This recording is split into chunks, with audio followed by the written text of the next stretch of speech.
I don't know about you, but I cannot stand the moving process, whether it is the boxing things up, the cleaning things up, the driving the truck. I always drive the truck. But man, I do not enjoy moving. It is not a pleasant experience. Some people I know move so much that I think they must enjoy it. It must be enjoyable to them. But for the first few years of our marriage, we moved quite a bit as we moved to different communities. We were in a couple of Texas communities, and then we came back home to Oklahoma to serve, and just felt like we were just moving every 2 or 3 years. And I was done with that. And so it's probably why we've been in the same home for about 14 years now, I guess. And maybe, hopefully, for the next 14 years, I don't want to move. It's like when I think about it, I just can't even imagine like boxing up all that you collect over time and getting rid of that stuff. Anybody with me? Do you enjoy moving? No? You don't like moving? Maybe I should say that. Who doesn't like moving? Yeah. Okay. Oh, yeah. Ugh. No fun. And then, like, if you get some friends to help you move, then you're obligated for life to help them move. And it's just like this terrible thing. And so, I don't know. I can't even imagine packing up right now. But imagine if on that day when you're stressed out, I was helping some friends move, and it started to sleet that day. And I remember standing outside as I was opening the back of the truck open, and I couldn't get a U-Haul. I had to get one of those dumb rider trucks, that doesn't lower down. So it's like here, this is where the bed starts, and you have to get that huge ramp.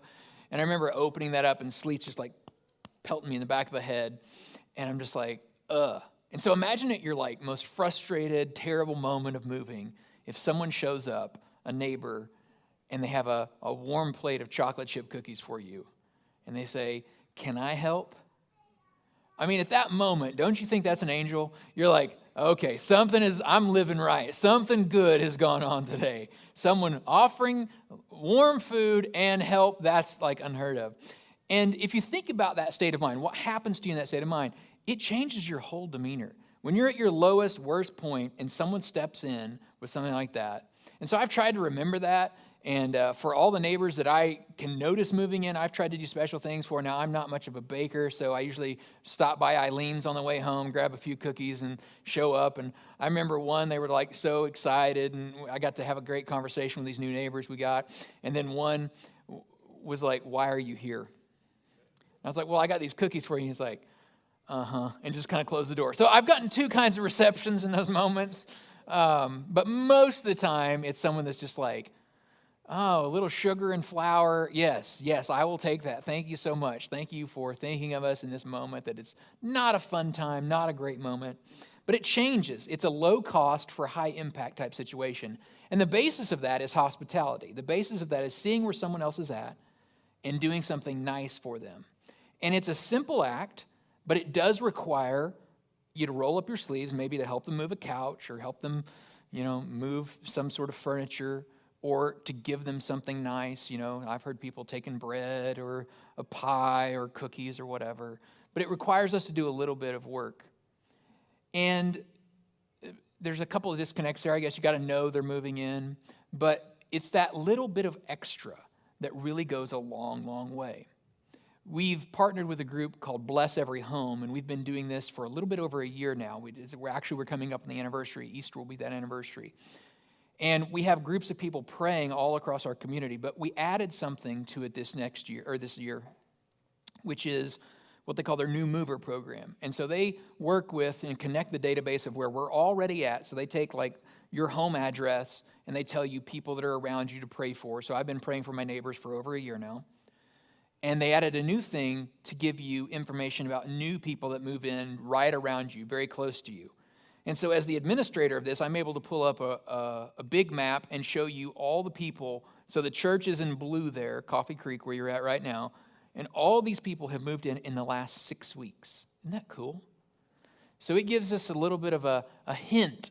And so wherever your house is, it'll tell you if someone moves in really close to you. I think it's got to be within like half a mile or a mile of you, in case you want to pray for them, in case you want to show up with some cookies. And most of the time, the U-Haul's not going to be there anymore. This date is delayed a little bit, but they've moved in the last few weeks. You can take them something. You can send them a note. You can just pray for them from your home. That's kind of up to you, but we want to be all about giving you the tools necessary to know this. Now, the cool thing is, if you were to say, hey, you meet them in the street, or you meet them at the gym, or you meet them, at their door, If you were to meet them and you said, hey, I'm, Clark, and I go to Coffee Creek, and we've been praying for our neighbors, it might trigger something for them because we've sent them a postcard. Immediately when they move, we send all these new movers in our very close area a postcard that says, welcome to the neighborhood. We're down the road. We'd love to have you come join us sometime. So we send them that information. So they might have a moment where they know that you've already come down and they know what you're from.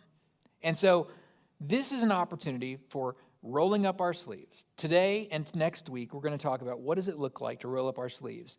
When the students went and saw that movie recently, one of the most poignant episodes or vignettes in the movie to me, one of the biggest images in the movie was when Jesus got down on his feet, or got down at the feet of the disciples and was starting to wash them. And they're just so offended because Jesus is on his hands and knees washing their dirty feet. And, these are people that are wearing sandals, very dusty environment, feet are very dirty, and I don't want to touch anyone's feet. And Jesus is there humbling himself like a servant and washing their feet. And it's a moment where he has to tell them, like, look, I have to do this for you. This is how it's going to be. So Jesus taught us what it's like to be a servant.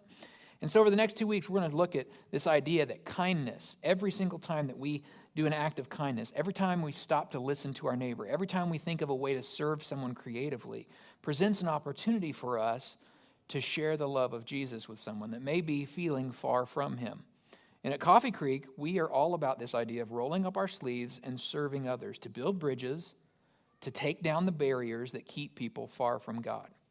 So I want to talk to you about that because I think one of the most tragic things I've read recently is this APA poll where they came out and they discovered that about 1 in 3 Americans reports feeling lonely every week. Thousands of people were interviewed for this, and the results are really revealing from this type of work. And this is not by itself. There's a whole breadth of work out there in the social sciences that tell us that this is happening, that we are moving ahead faster than ever with technology. I mean, I think about when I was a teenager and had the first time my computer dialed out with a modem to connect to another buddy of mine's computer that was just down the road.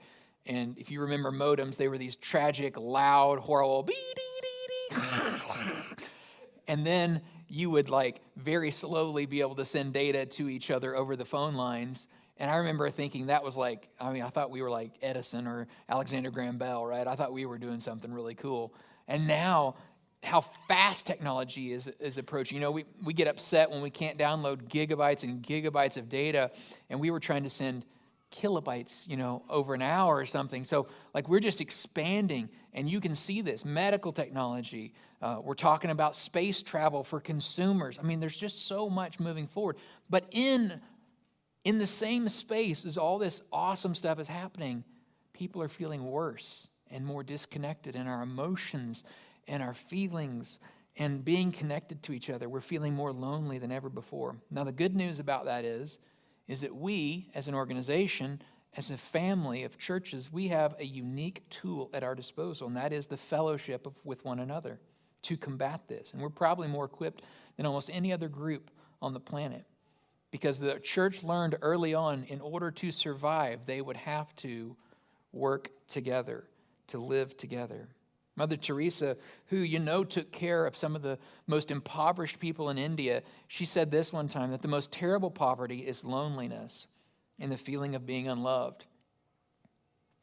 Isn't it interesting? Someone that's seen the most desolate folks, the poorest of the poor, not even a place to call home, not even a bed of their own, even when they're at their most ill time, said, the most terrible poverty is not that. The most terrible poverty is loneliness. So we, as people who know Jesus, as people who want to follow the way of Christ, we can connect others and look for genuine connection opportunities to help people belong. In Colossians, Paul wrote there, make the most of your chances to tell others the good news. Be wise in all your contacts with them. I love this specific translation in the Living Bible here because I think it really draws out the idea of making the most of opportunity, making the most of the moment. And the purpose of making the most of that is not profit, It is not personal gain. It is not to achieve power. He says the most we should do with our time is to use it to tell others the good news. Notice Paul also here is not making random suggestions. He's not just throwing things out there. You might want to try this. He's not giving you 10 things to make life better or easier or discover your power or your profit potential. Instead, he says, this is what you should be doing. He makes it clear, this is your purpose. Your purpose is to be intentional in your relationships, to help those that are far from God, or maybe more accurately describe those that feel far from God, for God has never gone away, but those who don't have access to God, to connect them, to bring them to a place where they can experience connection with God. And this is the good news, that Jesus reconciles, brings us all back into the family, those that are close to him, those that feel far from him. We're all on the same plane. We're all invited to be a part of that family. And this is the beauty of the good news. When we talk about the good news, sometimes there's confusion, like what does that mean? Well, whether we call it the gospel or the good news of Jesus, we're talking about the same thing. The good news is that the God that made this world saw that we were far and separated from him because of evil in our lives, because of our bad choices, because of really being less than perfect, being less than how he had created everything to work together. And so he longed to rescue us. And so he had a perfect plan for us to redeem this world from its troubles. He sent his son Jesus as that bridge, as that thing to bring us back to him. And in doing that, he embodied this perfect message that all darkness will be exposed, that all evil will flee from that, the light will fill the darkness, and the light will never go out. And Jesus himself then mended that which was broken. He's called the Son of Man, the Son of God, because it's this idea of two in one. Jesus is human, but also he is God. He is this unique solution for us, that death's victory is defeated. Death did not win the final battle. Now, the question for us is a funny question, but one that we ask all the time. It's very human. Well, who gets in? Who gets in, and do I have that card membership, and who is left out? Now, it's a silly question on the face of things, right? The way that God is doing things, but it's a very human question because we're very wrapped up in our free will and our choices, and I want to know that my choices matter and that what I do matters. And so we ask, well, who's in and who's out? Well, the cool thing is that the invitation is for every single person. But just like I read to you last week, I read to you a story that Jesus told, and it was the final parable. It was the parable of the great feast in Luke chapter 14. And what we saw there in that story is that while there was a wide invitation, a lot of people made excuses. Time and time again, we see after the man sets the table, the banquet's ready, it says immediately, but they all began making excuses. And this is what we see. So many times when the invitation is offered to someone, come back to God, people make excuses. From young people, I've heard, well, I'll do it, later when I take life more seriously. From older people, I hear, well, I should have done it when I was younger. It's just maddening, right? From men, I hear, well, God couldn't handle all that I've done, and I'm too rough around the edges. I'm too far gone. From other people, I'll hear, well, I live a pretty good life. I'm a pretty good person. I don't know that I need God. It's just like excuse after excuse after excuse. I feel the same frustration that this banquet was having. Please excuse me. Please excuse me. They're not necessarily terrible excuses, but at the value of what the banquet is, they are terrible excuses, right? And so then he finally has the banquet filled because he brings out the invitation wider and wider and wider. And so you and I have an opportunity to be people that you can't force anyone into that, but you can definitely make sure people understand they're welcome. Right? And that's why it comes back to hospitality for me once again. Our job is largely one of hospitality. Our job is largely one of welcome, of open arms, of looking for those far from God, being concerned about them, having our heart broken for them, and wanting them to know beyond a shadow of a doubt, beyond what they've heard, right? There's a lot of bad PR out there. God has a lot of bad PR out there that's just fake news. The reality is God has set the stage like this man who created this banquet and has invited everyone. There's not one certain kind of person, not one certain kind of attitude, not one certain kind of demographic.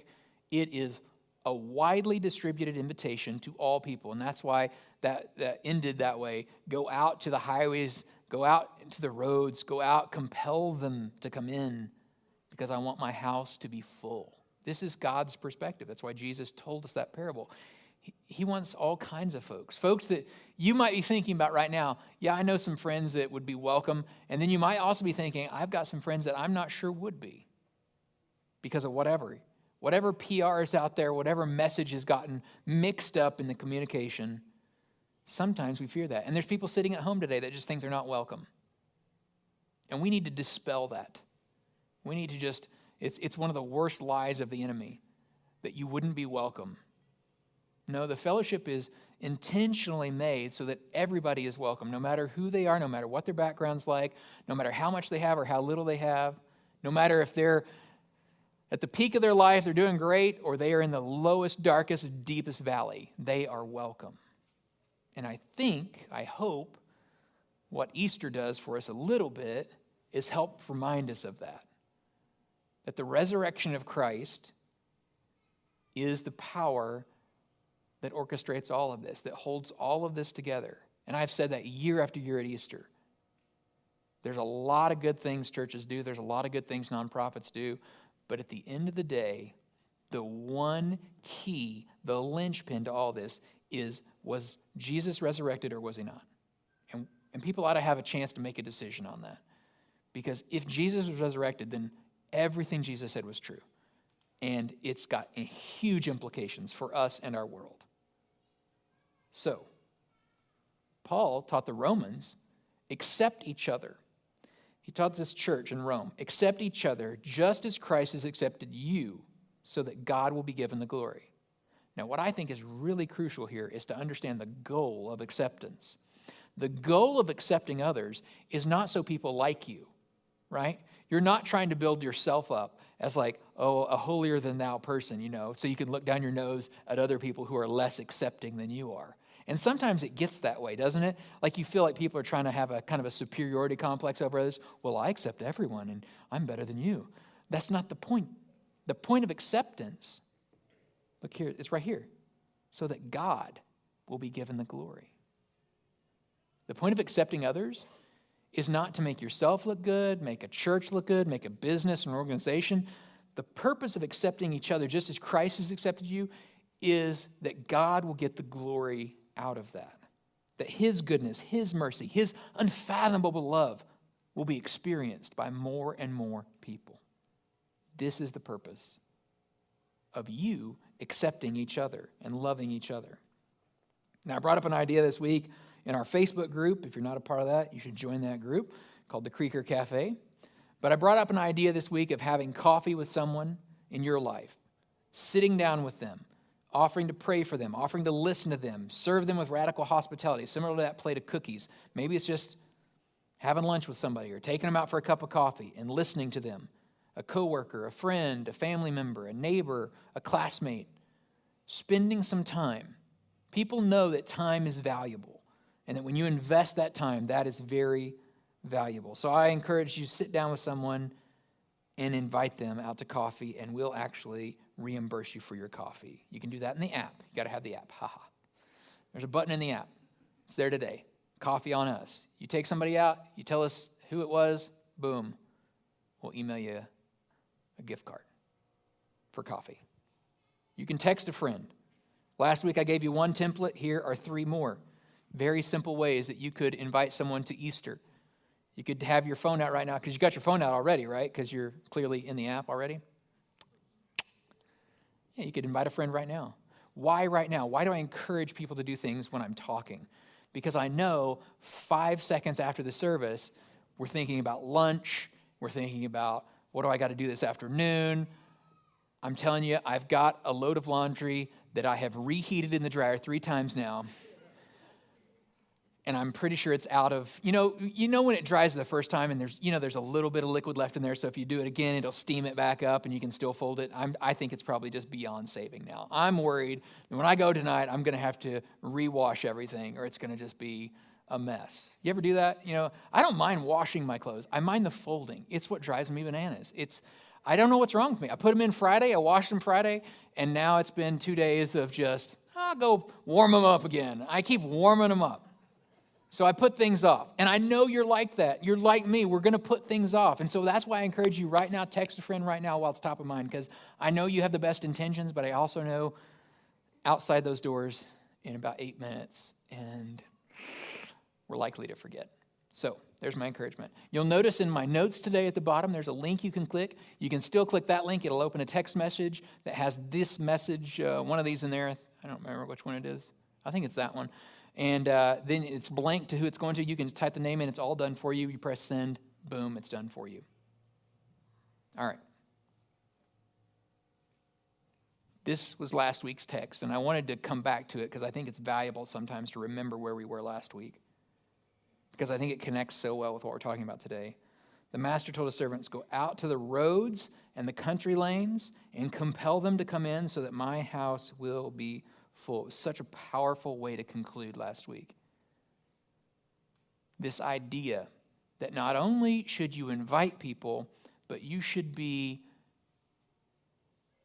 forceful to compel someone. Now, I'm not saying you do the crazy things that you see so many times, right? You don't have to get a megaphone, but you don't let someone go without giving it a real try.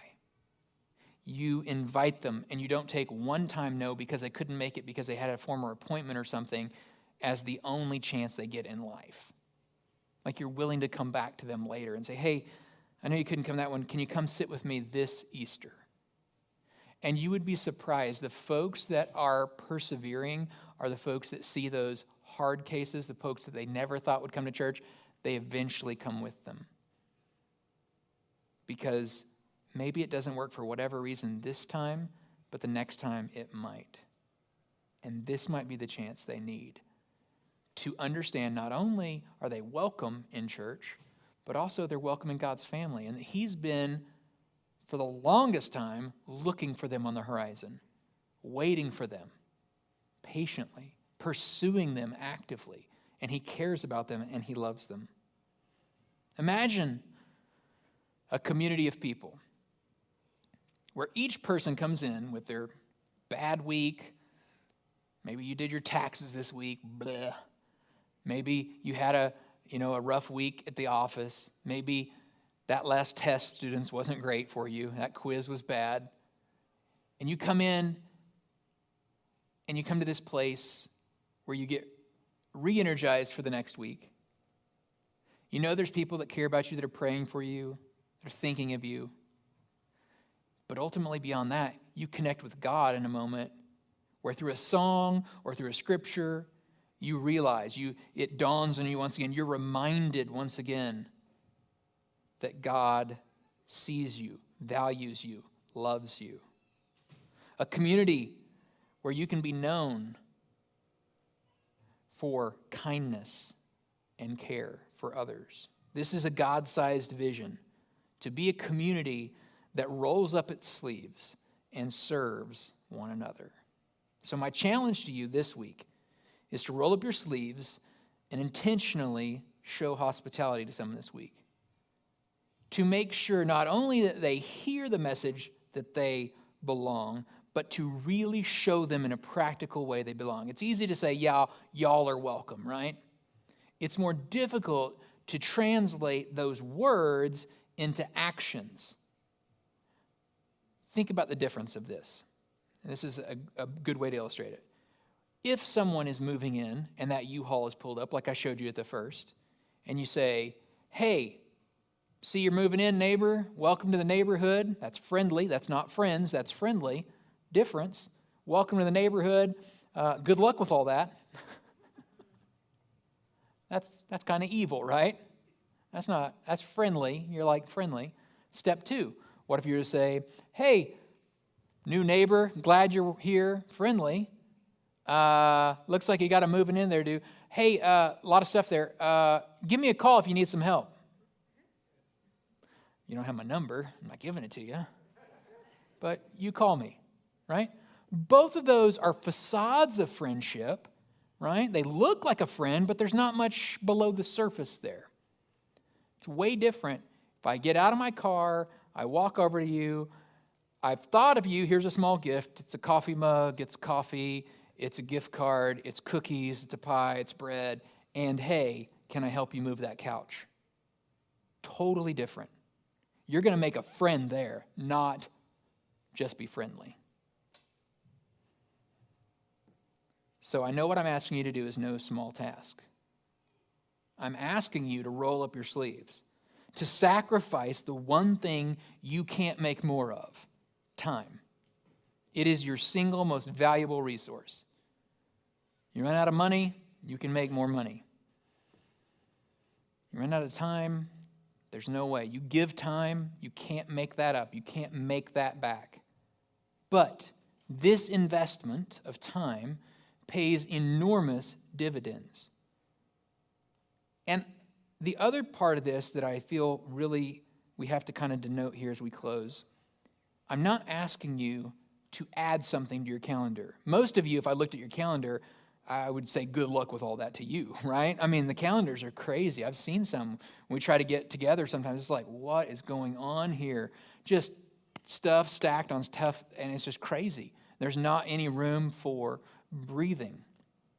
So I'm not asking you to add more things to your calendar. What I'm asking you to do is to look at your calendar critically and to look at some of those spaces and say, how could I redeem that hour? How could I redeem that hour? And in that place I'm going to be, in that event, in that meeting, in that classroom, in that time in my neighborhood, in that walk, wherever that is, whatever those are, to take those and to say, how could I, where I'm already going to be, work, school, neighborhood, soccer field, roll up my sleeves and redeem that moment to show hospitality? How could I accept this challenge to roll up my sleeves and show hospitality in those moments where I'm already going to be? And it might be just as simple as what we talked about last week. It might be just as simple as saying to someone, hey, you want to sit by me this Easter? And that can only go two ways at that point, right? It's either going to be a yes or a no. Neither one is got to make it good or bad that day, right? It's just a simple yes or no. Yes, they want to go. No, they don't. But for those of you that will get yeses, it will be such a powerful experience that I believe you'll get hooked on that. I've talked to many of you who have invited, and you've seen some people come and some people not. And I want to tell you the reason it's powerful to ask someone to sit by you is this. It is scary to walk into a church. It's easy for someone like me who now for 25 years has been at the church I'm working at, right? It's like to forget. It's easy to forget how nerve-wracking and scary it is to walk into a church. Whether there's one person there or 1,000 people there, it doesn't really matter. It's nerve-wracking. When I was in school, I was in preacher school, they assigned me to go to churches that were different than the church I was working at, right? So I had to go to all kinds of churches, and I didn't know their traditions. I didn't know their habits. I didn't know when to stand and when to sit. The Catholic Church thing was just blowing my mind. You know, I sat down on a kneeler, I think, and had to have some kind elderly gentleman come lift me up and say, that's not what that's for. I remember one church was so cold when I went in, it was physically cold, but also they looked at me like, who are you? Why are you here? The guy from the front came out of the stage to me and said, what are you doing here? And I'm like, I have an assignment from my professor. He said, I have to come here. And he's like, oh, okay. And so, I can remember, but it's like something from childhood almost. It's hard to remember what that's like. But if we can just for a minute put ourselves back in those shoes and remember how difficult it is, not only to get up on Sunday and to come, but to walk into a place where you don't know someone. And that's the value in saying, come sit by me, is because you'll have someone, you'll have someone to guide you, someone to show you the ropes. And so that's why that works so many times, better than just a random invitation. It feels awkward, just like going anywhere for the first time does. But we can alleviate that. We can help people and create that space. Today's scripture was make the most of your chances. And so whether those chances are, at a sporting event with your kids, they're at a store, they're at work with your coworkers, they're in class with your classmates, doesn't really matter. Make the most to tell others the good news.